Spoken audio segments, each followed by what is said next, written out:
सुनो जाना, आपको पता है ना, जकम जनवरी है, यानी मेरी बर्थडे का दिन। हर साल की तरह इस साल भी भूल गए ना। मुझे पता था आपको बिल्कुल याद नहीं होगा। बस मैं आपसे गुस्सा हूँ, बिल्कुल भी आज बात नहीं करूँगी आपसे।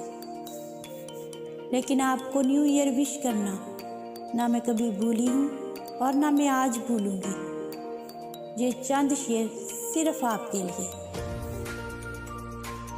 ये नया साल हर खुशी दे आपको, ये नया साल हर खुशी दे आपको, ये जिंदगी एक नई पहचान दे आपको, ये जिंदगी एक नई पहचान दे आपको।